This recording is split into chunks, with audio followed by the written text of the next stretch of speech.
mga kababayan, kumusta? Kumusta po kayong lahat, no? So, nandito na naman ang Bisayang Dako para maghatid ng hindi naman chismis to. Real talk to, no? Ito para sa lahat, no? Shout out ako dyan sa mga magulang, nanay at tatay, kapatid, brothers and sisters, daughters and son. Okay? Ito rin to. At pakikiusap na rin. At makikiusap na rin ako. Kung kayo ay may kamag-anak, nanay or tatay or mama or papa or kapatid na katulad ko na nandito sa ibang bansa, please lang, no? Kahit hindi nagpapadala sa inyo or kahit hindi nagpapadala sa inyo on time yung mga mahal nyo sa buhay na nandito sa atin, please, intindihin mo. Dahil ang ibig sabihin mo, hindi rin on time na nagsasahod ang mga amo nila. Katulad ko, hindi on time nagsasahod, nagbibigay ng sahod, no? So, kung na-late sila sa padala nila sa inyo, intindihin mo. Hindi yung pag na-late, galit na kayo. Yung tipong sa galit nyo dahil hindi on time nagpapadala. Kung ano-ano na yung mga sinasabi nyo. No? Intindihin nyo ang mahal nyo sa buhay. Dahil sa totoo lang, no? Ang pagmamahal sa isang OFW na katulad ko, hindi lang ho dahil sa pera, no? Hindi lang sa mahal nyo kasi pinapadalan kayo o mahal nyo kasi nakakatulong sa inyo, no? Dapat yung kahit hindi nakatulong sa inyo,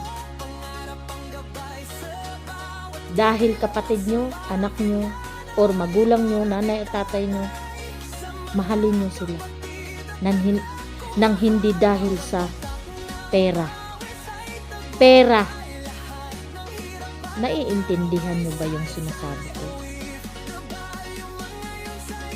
Huwag nyong mahalin ang isang OFW dahil lang sa natutulungan kayo or naibibigay nila sa inyo yung lahat ng mga pangangailangan, no?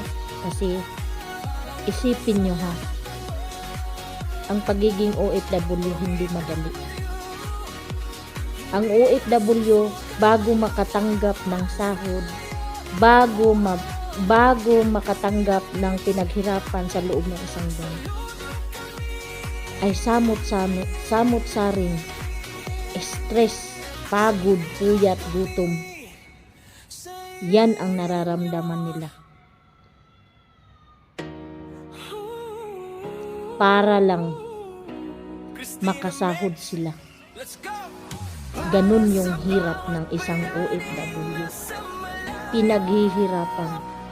Bawat sintimo ng pinaghihirapan namin ng mga OFW. Pawis at dugo. Luha ang puhunan. Kaya kami nakakatanggap ng sahod buwan-buwan. Pinaghihirapan namin. Kaya, kung meron kayong kamag-anak na OFW, yung lahat ng padala nyo sa inyo, pahalagahan nyo. Dahil alam nyo ba, sa totoo lang, napakaswerte nyo.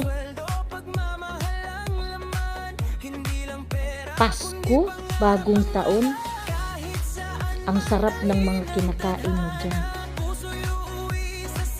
No? Birthday nyo o kung ano man yung mga okasyon na meron kayo.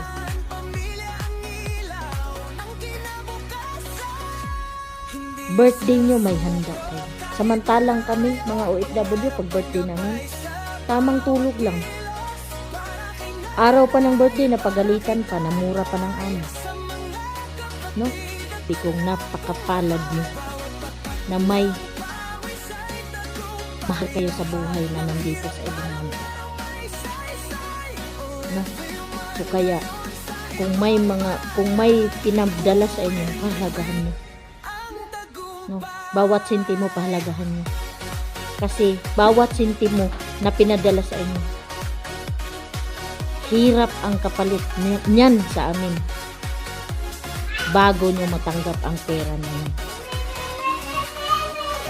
Kaya paalala, real talk to. Kasi may iba dyan, tatawag lang sa OFW pagka may kailangan. Pero pag wala, hindi man lang makumusta. Or kumustahin nyo muna bago kayo manghingi. Kumustahin nyo muna ang mga OFW.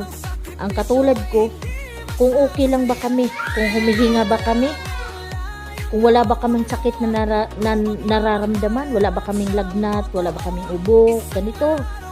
Kumain na ba kami? No, kasi napakasimpleng concern na yon, pero napakalimbagay sa amin yun. Alam nyo ba, pag narinig namin yung mga katagang yun, sobrang sarap sa pakiramdam. Nararamdaman namin na mahal nyo kami. No? Kaya bago kayo manghingi, kumustahin nyo muna. Or kung nanghingi kayo at hindi kayo napadalhan kaagad, hindi kayo nabigyan kaagad sa gusto nyo, intindihin nyo kami.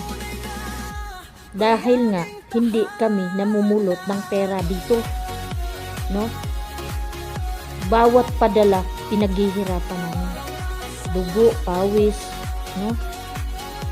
Luha, gutom, puyat, pagod, bago namin makamit or makuha ang mga perang yan na ipinapadala namin sa inyo. No? Kaya please, kumustahin nyo naman paminsan-minsan ang mahal nyo sa buhay sa abroad.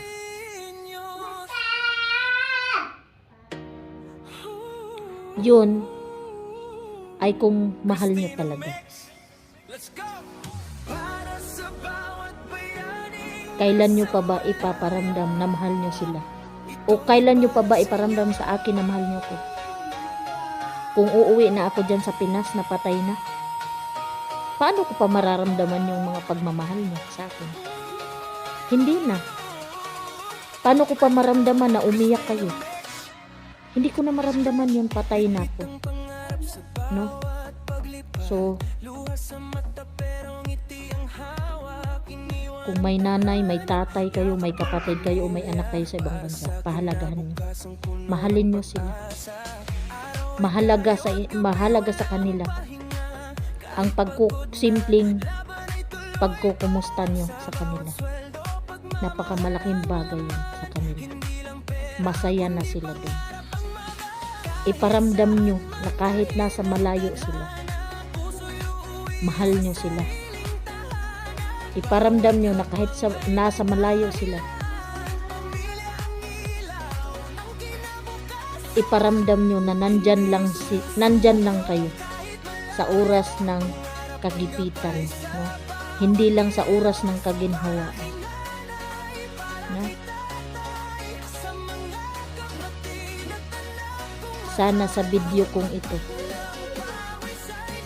maintindihan nyo or i-apply nyo sa mga sarili ninyo, no?